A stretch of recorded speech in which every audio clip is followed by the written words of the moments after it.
Sometimes, I guess YouTube just doesn't like me. Good after morning. Hello. Good time after mornings. We are not recording the podcast today, but we are recording. Oh, wait, what if I put these closer together? Then we're not looking so far away from each thing. Good idea. But they're still too far apart, but whatever. What if I just stare at the salt and pepper shaker? Right in the middle. Then we're Does not it look like I'm looking at anything? No, you look just like you're in the middle of nowhere in your brains. I am. Nah. I have a mask on because I don't feel so good and I don't know what it is. It's not COVID. A lot better. I feel a lot better than I did. I also took medicine today. I took Robitussin this morning. Robitussin? I also found out that I have Dayquil, so I didn't know that. They're the little capsules, though. Yeah. Took some of those last night before going to work. Also wore a mask. I mean, it's very, very likely an allergy attack, but like, just sucks. Sucks to not feel good. Yeah. Yes. And I don't, if it is anything not just allergies, I don't want that to affect other people. Yes. I will also be masking at the studio for the rest of this weekend next because two things. One, I'm taking my father to the hospital on Monday and Wednesday, and I don't want to put him at risk. But two, I'm going out of town on next Thursday, and I don't want to be sick. And I was dodging and weaving illness like crazy right before my trip. Seriously, Tristan was sick. And then like a bunch of people, people got COVID at the studio, or not at the studio, but people got COVID and were at one of our shows. So like I was very nervous. There was a moment when I was in Mexico that my throat started feeling weird and I was like, nope. And so I went and bought a very, very overpriced fresh squeezed immunity shot. Because the place in Mexico that we were is like, I guess there's a lot of expats there now. Oh, nice. And so people have been going there for vacation from different countries for a really long time. And now it's just like a really crazy melting pot of people from all over that are retiring there. So I met. There's a chat on YouTube, and I just said we're live. We are also alive and alive. All right. So I was a bad girl and didn't make notes for today's chatty chat. So the bell. Shame. Yeah, so we're gonna have to go off the head for this one, and we're ADHD, so that means, as always, we will go off subject. No, that doesn't sound like us at all. We've never done that. We've never gone off subject. Not even once. We also don't ever exaggerate. Never, ever. So today I wanted to chat with you guys and with Katie. We're going to do another round of body autonomy. And we've talked a little bit about this last year. We haven't yet this year. I feel like we touch on it in pretty much every life. Yeah. But I want to talk about this from the perspective of a studio owner and our responsibilities as studio owners when it comes to safety and things like that. So first of all adults should have full autonomy over their body. That should be a given and should go without saying, but I feel like we have to say it. But sometimes as fitness experts, we think not that we know more about your body than you do, but we say or do things to protect ourselves in the industry. So like back in the day, remember back in like the 80s and 90s, they had all those workout videos. And yes. At the beginning of the video, there was always a warning because so many people sued. Was there? Yes. There in was the 80s and 90s? Yes. I feel like we didn't get so sue happy until later, but it was definitely I was young. So I had to do, for cheerleading, I had to do Tae Bo. Like that was our warm up. God, I forgot about typo. I used to do it in the mornings when it played. Yeah. But if you had the video, like that's true. the VHS video, at the beginning, it's like consult a physician before you do this activity because like we don't want your heart to pop. Yeah, we don't want to be responsible for you to hurt yourself, right? Yeah.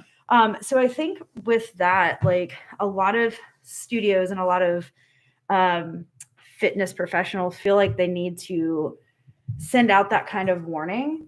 And it can come across as distrust or not respecting someone's body autonomy. I think that warning is fine. I think for a lot of people, especially if they have health issues, that warning is not like saying bad. like see a physician, talk to your doctor. If if you're pregnant and that's the thing is like there could be a lot of different things. If people are pregnant, like there's a lot of people who are pregnant and their doctors tell them keep doing what you did before. Don't start an aerial practice, when you just get pregnant. And there's other things too, like people that have I forgot what it's called. Like heart problems? No, the joint. Oh, EDS? Yes. Ehlers-Danlos? Yeah. Yeah. So like that kind of thing. Like there are going to be potential restrictions that your healthcare provider might tell you to stick to.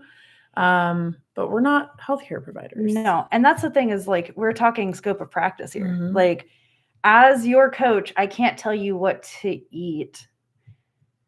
I can only tell you what to do in my class. Except for Jeremy. But he's a nutritionist also. I'm just kidding. I'm just messing. He is really good at it. He is really good. But he's also a nutritionist. Yes. Like he has that certification. Yeah. Whereas like if you're going to a general aerial class, most aerial coaches at best have some sort of aerial teacher training under their belt. And a lot of them don't. Yeah. Like there's a lot of people that just started teaching because maybe they didn't have another option in that area. Maybe they had to become that, So scope of practice as business owners and as coaches, we cannot tell you what you should or shouldn't do with your body because it's your body. But I think the warning of like, hey, in the potential like of you might have a heart issue or you just became pregnant or whatever, like talk to a physician. And I think saying, make sure your physician's cool with you. I think that's fine. But telling you not to do something because of how you look or our very small scope of understanding, like it's not on us. Yep. Yeah, I would agree with that. I think that we all come from different backgrounds. We all come from different, like you have a certification for personal training, and you went to school for like exercise like science, knowing about the body. Yeah. I went to massage school like a long time ago, but like we have certain knowledge, but we don't have all of the knowledge, and we will never have the knowledge of living in someone else's body. Absolutely. So that's a really important thing. Like I've seen a lot of discussions around this lately. It's like, yes, we can work to keep everyone as safe as possible, but aerial is not without risk ever. Right. Like truly ever. But neither is walking or driving a car or, so it's like there are certain risks that are going to be there. And what we do as instructors, hopefully instructors do this, is they work to help you minimize the opportunity for injury. But again, that we don't know everyone's background. We don't know everyone's injuries and things like that, which is why we often, like when we start class, we'll say, how's everyone feeling? Are you dealing with any injuries? When a new student comes in, they're talked to about what they if they've had injuries previously, if they've had surgeries, like what's going on with their body or has in the past, so that we know. Oops. Ow, that No, sounded painful. It wasn't painful. I just know that it was loud. I heard it in here. Sorry. No, it's okay. It just sounded painful. Nah. See, even sitting here. Even sitting next to the person that I know best, I still don't know what's happening inside their body. Yeah, so I think it's important to know those kinds of things because, you know, like if, for instance, I use this a lot, but there was an example of someone who had a plate in their wrist. Yes. And so there's a move or grip in aerial that a lot of people call a flamenco grip, which is around the pole or whatever your apparatus is. And so she wasn't able to do it on one side of her body because she had that plate. So knowing those things is really important going in. And so that like conversation about where people are, meeting them where they are, and also trusting them to make their own judgments about what they can and can't do. I will say that it does not always work as well as one would hope, but usually it does. Usually people are familiar enough with their bodies that they know what they should or shouldn't do. Yeah. And we're talking about adults right now. Like, yes, not children. Children That's a whole is different, whole other thing to talk about. Whole different thing. Ugh. I don't even want to. Don't let me talk about kids. They don't have the body awareness. Yeah. The life experience. They're not afraid or the fear. Yeah. A healthy fear. Obviously, we don't want to be scared of our bodies. We don't want to be scared of what aerial is going to do to our bodies. And we want to work to make ourselves as strong as possible so that those injuries don't happen. Yeah. Hi. Sure. We're sexy beasts. Oh, what about this sexy beast? What about this one? Come on up. You a sexy beast too. Come on up. Yeah, look at this sexy beast. We have this little guy. He's tiny. No, Milty. He's a you tiny can't have boy. My water. You have your own. You have your own water. You're a teeny boy. Lily. Yeah, he's just a little tiny lap dog. He's just the tiniest little lap dog. Yeah. So I think that's really important. The other thing you had mentioned, you know, people. I just kissed my dog through a mask. He's like, that's fine. He's like, I don't care. You still kissed me.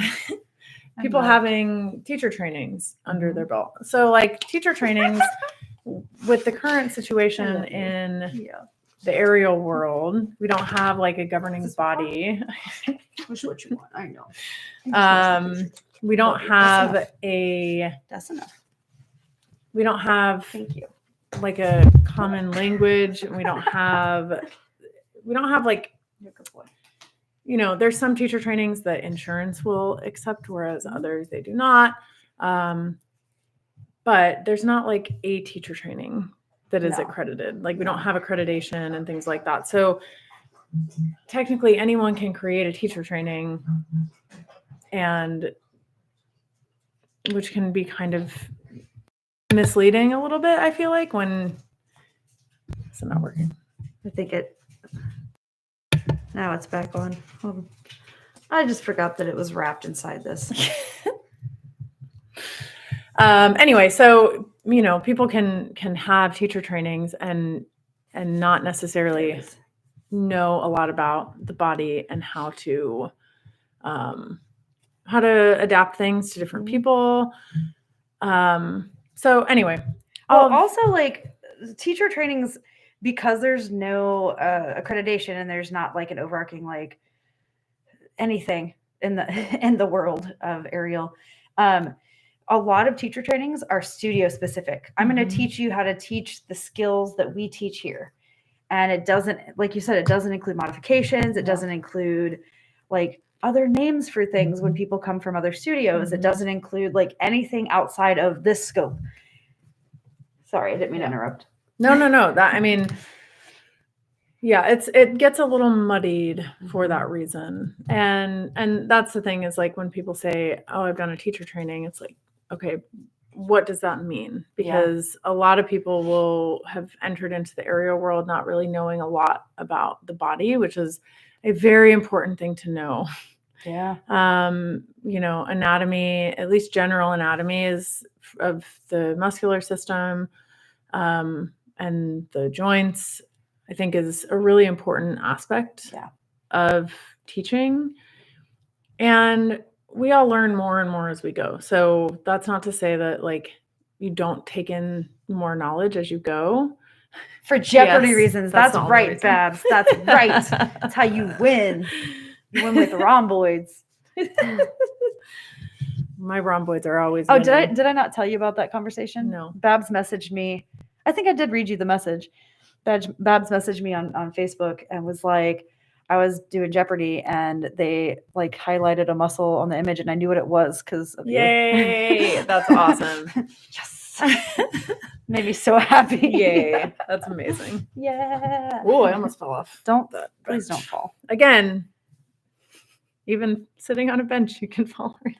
You can fall. You can die from it too if you hit your head on something on the way down. I did the whole week at the retreat and didn't hurt myself besides self-inflicted stuff. And then the last day I was messaging you. Babs.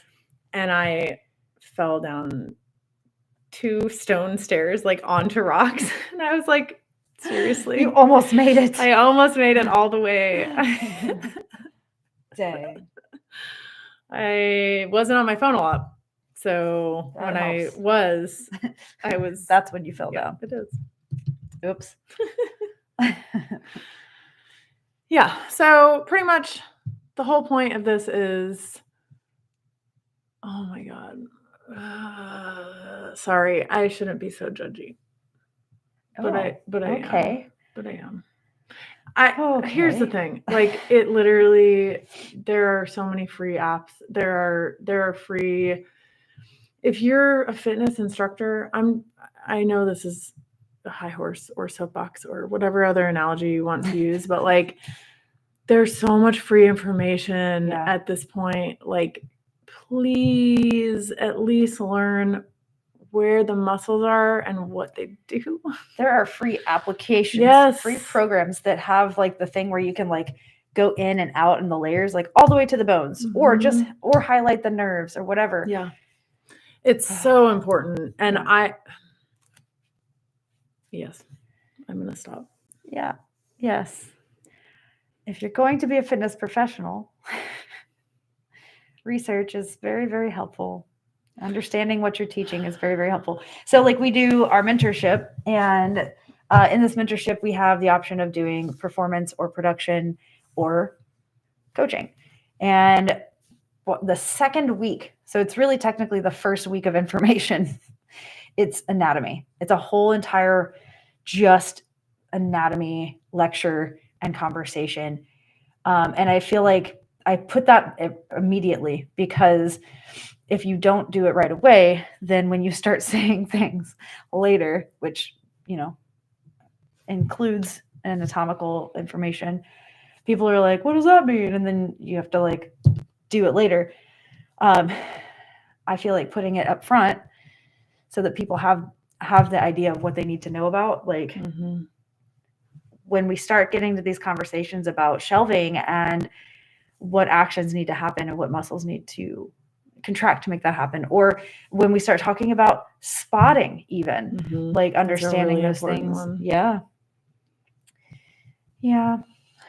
Well, the whole concept here is we're talking about autonomy. So as an adult, when you're signing up for a fitness class, you should know what you're signing up for. I just should at everybody. It's fine. Now, you can have a range of information going in, right? If you have a very informative website that you've read, that you have actually read, you will likely have all the information you need to know to take that class. Sometimes friends are just like, come do this thing with me. And you just go and you don't read into it. You just go with it. That's a little bit different of a situation. But as an adult, you should and I'm not shoulding you, but like I'm saying there should be an opportunity for you to learn as much as you can about whatever you are about to jump into. And with that said, when you sign up for a class, you have the understanding that you are taking those risks. Mm-hmm. It's not on the coach to force you into a box based on the way they see you. Mm-hmm. Right? So you are like, I'm going to take this risk. You know, when you're taking an aerial class that you're likely going to be hanging. So you know that your wrists, elbows, shoulders are very likely at risk of some sort because you're putting all of your weight into there. If you've read, Mm-hmm. if you've read what you're doing. But if you come in and you cannot support your own weight, that doesn't mean you can't take the class. Like, it's at that point in time that your coach should have the capability of backtracking and regressing skills for you so that you don't have to overload those joints. Mm-hmm. And realistically, you shouldn't be hanging your first class unless you are someone who's like already a rock climber or taken Lyra somewhere else or whatever. Yeah. Because we got to train our bodies to be prepared to do the thing. Yes. Yeah. And I think it's the one thing that can be really unfortunate, especially in the aerial world, is a lot of times people will come in and be like, I just want to get photos and videos of me doing cool shit for Instagram. Yeah. And that is dangerous because you are not giving your body the chance to gradually adapt to these things. So it's very important to give yourself the chance, give your body the chance to move into things slowly. Especially if you haven't done things where you're hanging from your arms before. It's really important for every single person to get everything strong and ready to hold yourself in the air, like every single person. Yeah. So I think knowing that aerial is not just going to be, oh, I'm going to go into my first class and I'm going to learn splits. I do know people that do that, that teach that way. Yeah. And I don't agree with it for many reasons. But those are usually the, like, I'm here to get content. Yep. And it's not that is not a fun reason to do aerial, but it does put you more at risk. Yeah. Yes. Do you want to talk about anything in your experience? Like, has anything ever happened to you in your experience of taking classes, whether it be from your regular coaches or like stopping in a different studio or anything? I think a lot has changed since I started. And we have a lot more information now because we have a lot more physios that are in the circus world, right? So when we first started, there wasn't really, I mean, I'm sure like Cirque has their physios, but there wasn't so much content out there presented by physios and other people who know the body who also understand aerial. Mm-hmm. And so when I first started, it was like, I feel like it was kind of the wild, wild west a little bit. Oh, yeah. And now we just know so much more. So we've talked about this before, but there's cues that we learn to give that are not correct and caused like have caused injuries, those kinds of cues that the majority of people were giving at the time. Yeah. Like the back and down thing. Yeah. With Shoulders the shoulders. Back and down. It caused a lot of people to have nerve impingement issues. I had nerve impingement issues on both arms at different times, or both shoulders at different times in my aerial life. And so knowing that, also knowing now that I am hypermobile and like all of the stuff that comes along with that, it was like, oh, I'm not actually bendy. I mean, I am in certain ways, but it isn't the healthy kind necessarily. And like just pushing myself into those things has caused other issues. And the other thing is the biggest thing, I think, is expecting everyone to get into things the same way and to be able to do things the same way. That's where the biggest issues come in. Yeah. And people who don't understand the body. So like, if you don't know how to spot certain things, then don't teach those things or learn how to spot those things safely from someone who knows how to do it. Yeah, exactly. Yes, you are so right about hypermobility. It's great and terrible. It's the best and worst. It's more terrible for me now than anything else. As we age, it's more terrible. Yes. And also not knowing and doing so much stretching of probably just my tendons and ligaments for so damn long before I knew. Yeah. I'm sure that I've done some major damage that I didn't even realize. Yeah. So I've been having that conversation with my PT. I asked her flat out, I was like, how do you feel about passive stretching? And she was like, there are certain passive stretches I'd feel good with you doing and a lot that no, because you're going to use those mobile parts of your spine that you shouldn't be using. Yeah. Yeah. So it's obviously the chance of finding an aerial teacher that knows, that has like a complete physio education is not, it's not a huge chance. No. Like I know of 2. Yeah.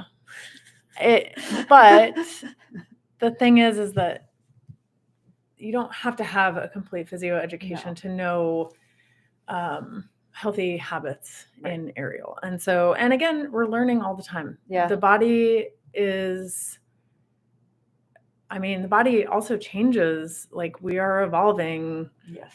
But also we're learning a lot more about, especially hanging from our arms. Yeah. Like specifically just that alone. It's like we evolved out of that and now we're just throwing it back in there. Back into it. And our shoulders are not ready without work. No, so they're not. Yeah. So a long time ago, I went to visit my family in St. Louis. This was like, God, what year was that? 2015, 2016, something like that. And I trained at a place called Bumbershoots. And the owner ended up being the person who taught my private lesson. And she had been doing aerial for like 16 years at that point or something, like a crazy amount of time. And we had been doing it for like 5 years or something.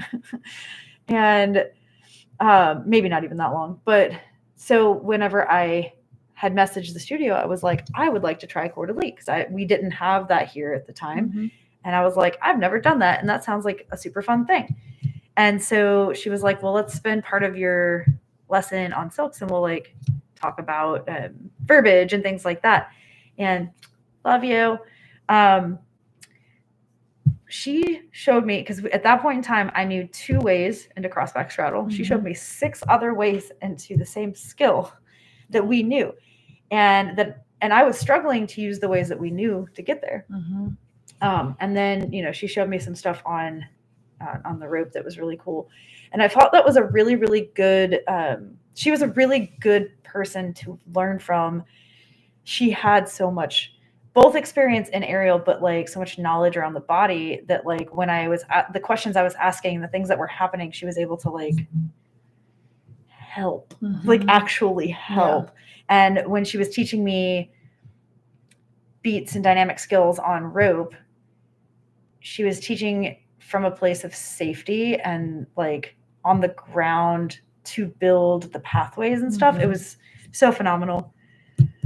So that was a very positive experience I had as a person who is hypermobile, or was, especially at that time, and was still really young in my aerial career. I wanted to learn crazy things, as we often do in our aerial teen years. Yeah. And she absolutely gave me what I asked for, but in a way that like, she never questioned my autonomy over myself. Like she never questioned my own strength or what I thought I could do. But she was like, let's use this time to see how we can work together. And then she found the way to like work with me. Yeah.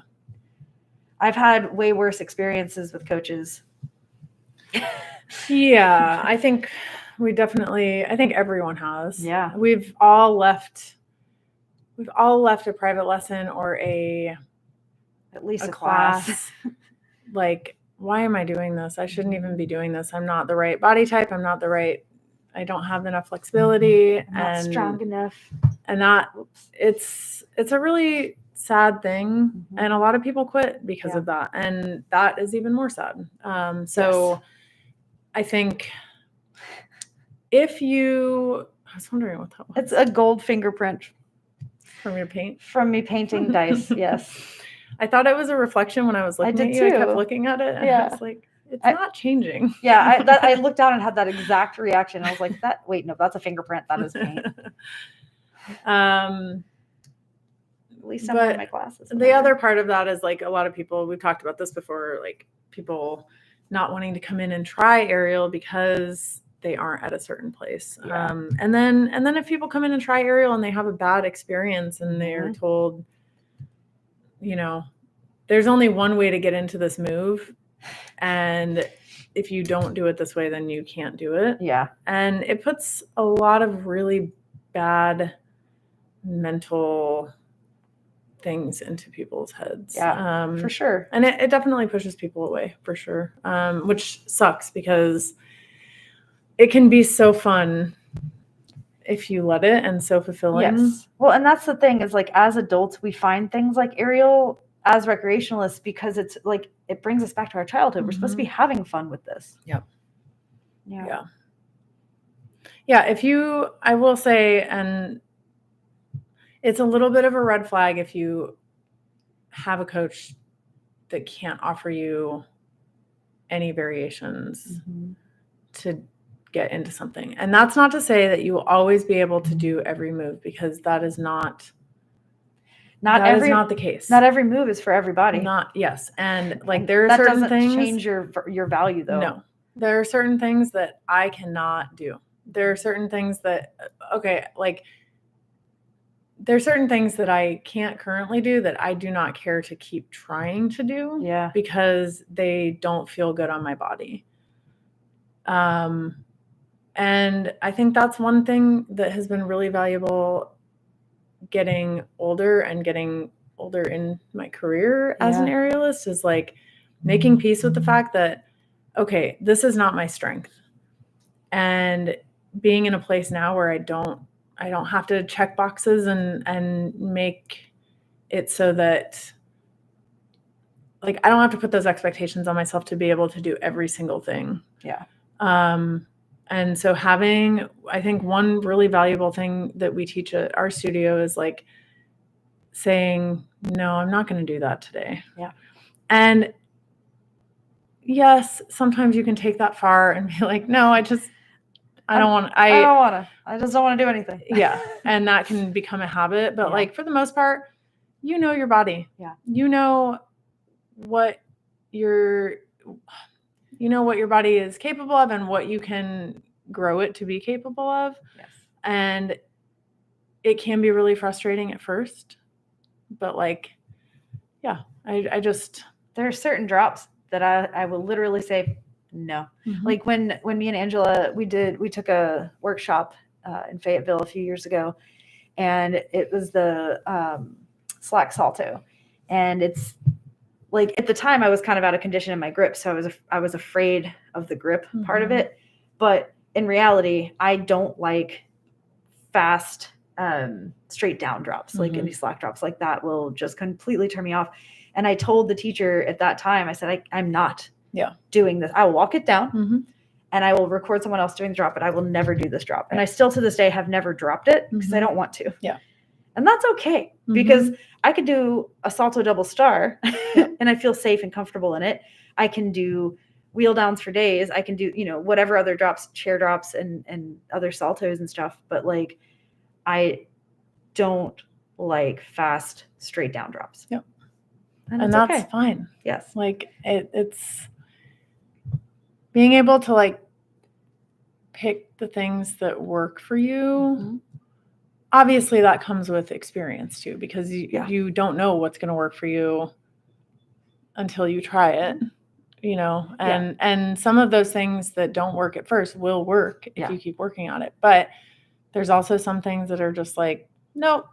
And the other part about this is that if you're a recreational aerialist, in my humble opinion, obviously there's prerequisites that you're going to have to think about at your studio.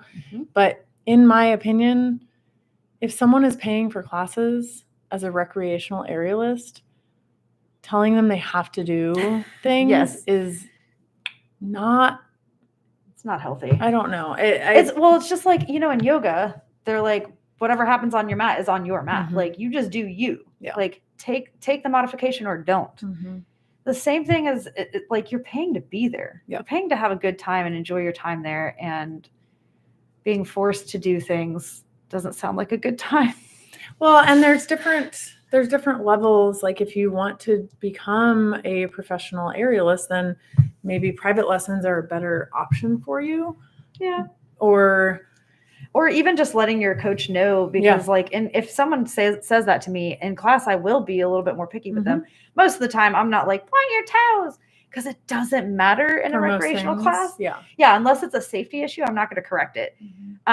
But like, if you say, well, I would like to audition for Cirque du Soleil someday, then I will tell you to point your toes. Yeah, or I've had students before that are like, hey, I have a really big issue with microbends. Can you please point them out to me?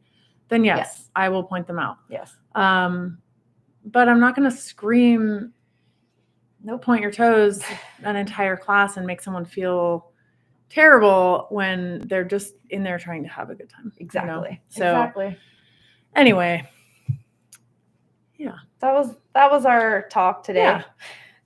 Hey, you're in charge of your body, and if any studio tells you that they're in charge of your body, don't go there. Or do go there and just do what you want to anyway. Yeah. I mean, it's your body. Yeah. And I hope that you're feeling respected wherever you are. And I hope you respect yourselves. That's very true. Yeah. What is coming up at the studio? What are things that are happening? Things that are happening. All right. So I'm going to actually just pull it. I was going to try to do it by memory. So starting March 1st, there are 2 new Spin Science seasons. The seasons on Fridays. I love that you're still calling it series. There's 2 series, one at 6 and the other, I think it's 7:30 or something, 6:30 and 7:30. 6 and 7:30. 6 and 7:30. I was right the first try. Look at me. So those are taught by Hannah, and I've seen it work in students. So if you're really trying to get that flair, that is the series for you. She is doing actually flare-free fancies for her more intermediate one, and then sequencing and spiral is at 6. So that one, I think both are so the flares are not involved in these ones. Nice. It's just like moving in the spin. Yes. That's cool. And different things that you can do from that. So I like it. It's going to be really, really cool. And then I'm sure she'll do her flare stuff. She adds that into her classes too. She teaches lyra layering on Monday nights at 6. So highly recommend getting in with Hannah. She's absolutely incredible. We have a new class, a new Silks Foundations class starting, I think it's beginning of March. At 6 on Thursdays. We had one there. We took it off for a while. There weren't a lot of people signed up for it. So we're going to try it again now that things are a little bit different at the studio. 6 on Thursdays, and Yasha is going to be teaching that one. I'm so excited. Yeah. So that'll be Yasha's first class. Yeah. First regular class. She does do subbing and stuff. Yes. March 10th is going to be the next slingshots. Yeah. Slingshots. No, 9. It's the 10th. It's a Saturday. That's 10th is a Sunday. Shh. She said the 10th. It is the 10th. It is a Sunday. It's a Sunday. At noon? Yeah. Cool. Sunday, the 10th at noon. It's the long con. And then we also have Latin dances with Carolina starting March 6th. That is one of our Wednesday night series classes that you don't have to be there for every one. So that's happening all of March. Your regular class passes are good for that. Unlimited class passes, whatever you have. Or you can just do drop-ins. Yes. So that is happening 7:30 starting on March 6th. I am very excited. I am so excited. That's That's what I've wanted my whole life. Your whole life. Wow. I mean, this whole year. And then we have fire workshops happening on March 16th. So yes. a little under a month away. That is going to be our fire safety, which is always a free class, required for those that are taking the following classes if you've never done it before. Then we have beginner fire eating. That's happening at 2:30. Dancing with Fire Orb, which is a new class that Sarah is teaching, and that one is at 4:15. And then 6 p.m. our fire choreo, Choose Your Own Adventure, which is where you get to play around with a very simple choreography, and you get to use all of our different props that we have. You get to Most choose of our your different props props that we have. Yes. Not all. Choose your prop. But a lot of them. Yes. All right. And then March 23rd is Critters and Tea. Woo, woo. It's gonna be so fun. It's gonna be great. That's our fun Silly show, kid show. Yeah, it's kid friendly. Kid friendly show. Bring your children. March 23rd. Yes. And then I feel like we don't have a lot of other. The form for the student bonanza. Yes. I have not added it to Linktree yet. But I need to look at it. It is live. Created. It is live, so I will get that added to the Linktree. The show itself is happening on May 11th. Yes. And the due date for it's March 15th. And there's videos no required. Video required. Yeah. Yay, we're excited too. Yes. It's gonna be fun. No videos required for the student bonanza. Yeah. Yay. I think that's pretty much all right now. Yeah. We have all of our regular classes going. Yeah. Is that everything? Yeah, I think Did we say everything in the world? Everything in the world. All right. Well, this is one of our shorter days. Yeah. Sometimes we're here for 45 minutes. Sometimes we're here for an hour and 45 minutes. Who knows? You never know what you're going to get with us. Who knows? But thanks for stopping by and listening to us talking about things that we're passionate about. Yeah. We just love you so much. Thanks for being here. Thanks, guys. I don't know which one to end first. You forgot. I didn't forget anything.